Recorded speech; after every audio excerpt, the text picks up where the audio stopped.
হয়। আল্লাহ নিজে বলেন ওই সন্তানের প্রতি মার বাবার মহব্বত ভালোবাসা আরো বেড়ে যায়। জন্মের পরে আল্লাহ জবাই করার জন্য বললেন না কেন? কারণ তার থেকে কোনো সাহায্য সহযোগিতা এখনো পর্যন্ত ইব্রাহিম নবী পাননি।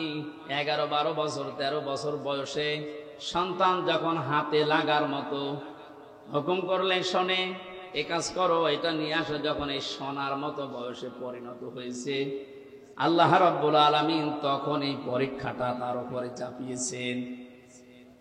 ইব্রাহিম আলাইহিস সালামের ঘটনা বলা আমার উদ্দেশ্য না, কারণ এই 4-5 দিন আপনারা বহু এই কাহিনী শুনেছেন। এখান থেকে শিক্ষাটা আমি নিতে চাই। হযরত ইব্রাহিম নবীকে আল্লাহ যে হালিম দিলেন, গোলামিন হালিম, উনি ওটা পাওয়ার পরে প্রশ্ন করেছিলেন, আল্লাহ কি হালিম তুমি আমাকে দিয়েছো, আমি ওটা দেখতে চাই। এই জন্য স্বপ্নে দেখার পরে সন্তানটাকে তিনি জবাই করে ফেলতে পারতেন, করেন নাই। এটা মনিরের ভেতরে আছে তাফসীর। আমি জেলখানায় বসে বসে যে 11-12টা তাফসীর মিলিয়েছিলাম, তার ভেতরে এটা একটা তথ্য।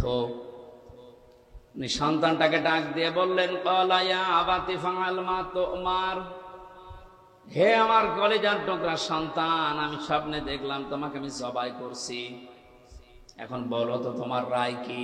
প্রশ্ন আসতে পারে, হুকুমটা কার? জবান করেন না কেন? পালন করছে কে?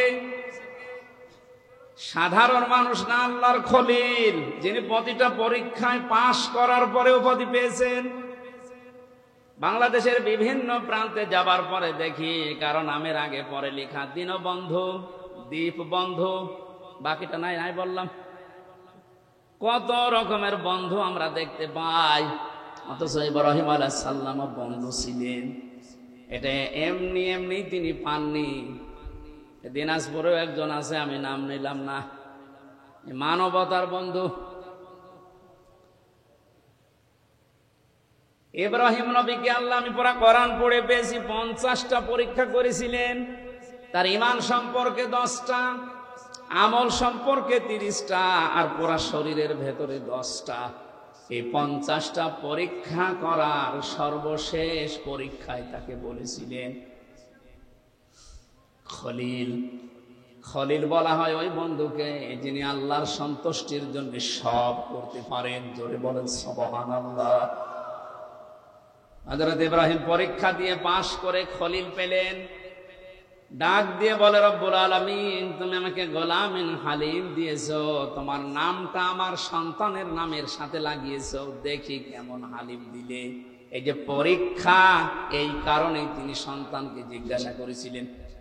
অথচ বাকি 49টা পরীক্ষা আপনি তাফসীর দেখেন, কোন পরীক্ষার আগে কাউকে জিজ্ঞাসা করা, প্রশ্ন করা, এমনকি যেদিন এই ছোট সন্তানকে মরুভূমিতে রেখে আসে, বারবার স্ত্রী হাজেরা রাদিয়াল্লাহু তাআলা আনহা প্রশ্ন করেছিলেন, স্বামী আমাকে রেখে যাচ্ছেন নবজাতক সহ, এটাকে আপনার নিজের ইচ্ছা না আল্লাহর ইচ্ছা?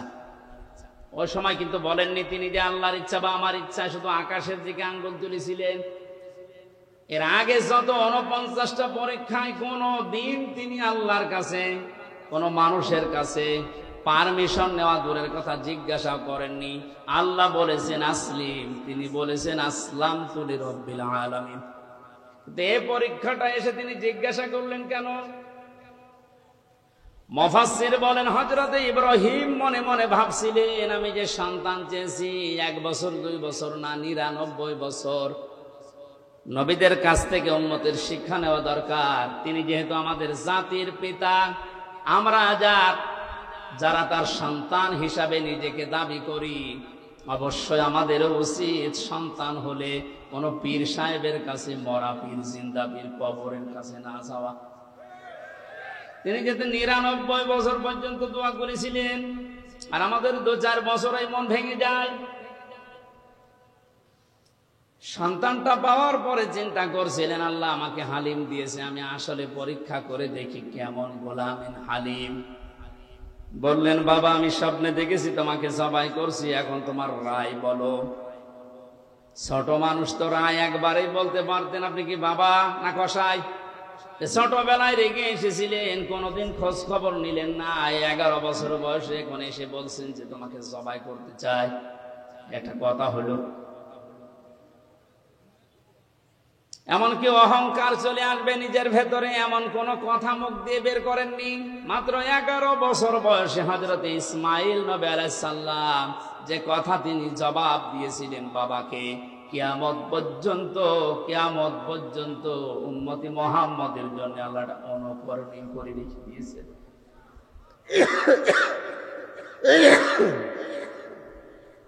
হযরত ইসমাইল ডাক দিয়ে বললেন, সাতাজিদুনি ইনশাআল্লাহু মিনাস সাবিরিন। হে বাবা, যে আদেশ পেয়েছেন আপনি আদেশটা পালন করেন। আল্লাহ যদি চায় আপনি আমাকে ধৈর্যশীলদের মধ্যে পাবেন। শব্দের দিকে খেয়াল করেন, তিনি সাতাজিদুনি ইনশাআল্লাহু মিনাস সাবির বলেন নাই যে আমি মাত্র ধৈর্যশীল আল্লাহর বিধান পালনের ক্ষেত্রে, আমার মতো ধৈর্যের পরীক্ষা কেউ দিতে পারে না। এরকম কথা বললে হয়তো অহংকার চলে আসবে। নিজেকে অহংকার থেকে বাঁচিয়ে এমন একটা কথা জুড়েছেন যেটা আমার ভেতরে কোন রকমের অহংকার লেশ মাত্র না আসে। হযরত ইব্রাহিম নবী সাতাজিদুনি ইনশাআল্লাহ মিনাস সাবিরিন, এই দুইটা শব্দ শোনার পরে তিনি মনে মনে ভাবলেন যে আমার দোয়া যা করেছিলাম আর আল্লাহ যা জবাব দিয়েছেন, হ্যাঁ ঠিক মতোই হচ্ছে। যে আল্লাহর বিধান মানতে গিয়ে দুইটা শব্দ বলেছে, ইনশাআল্লাহ সাবিরিন। এখান থেকে শিক্ষা নেওয়া দরকার, পৃথিবীর কোন কাজ যদি আমরা আল্লাহর জন্য করি, আমরা যেন অহংকার না করি।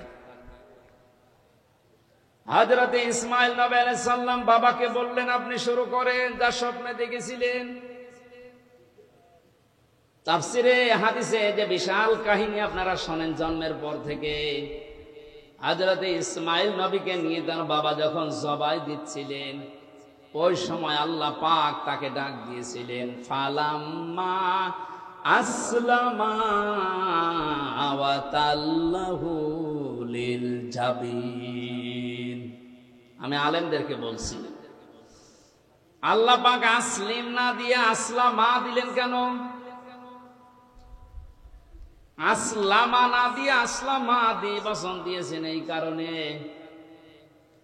হযরত ইব্রাহিম নবী যদি আল্লাহর এই পরীক্ষায় পাশ করার জন্য বলতেন আমি জবাই করবই, ইসমাইল নবী যদি বলতেন না আমি জবাই হব না, আল্লাহর বিধান পালন করা কারো জন্য হতো? বলেন বলেন না। একজন দৌড় দিত আর একজন ছুরি নিয়ে তাড়া দিত। হযরতে ইসমাইল নবী যদি বলতেন আমি আল্লাহর এ বিধান পালন করতে রাজি আছি, ইসমাইল নবী যদি পালন করার জন্য এগিয়ে আসতেন, ইব্রাহিম নবী যদি বলতেন না 99 বছর বয়সে একটা সন্তান পেয়েছি আমি এ জবাই করব না, আল্লাহর বিধান পালন করতে পারত?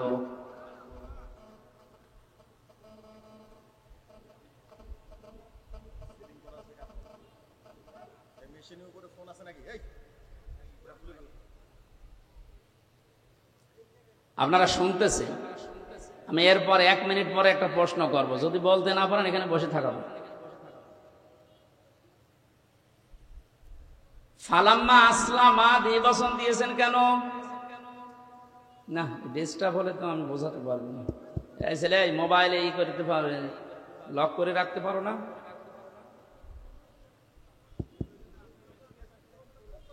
বসো।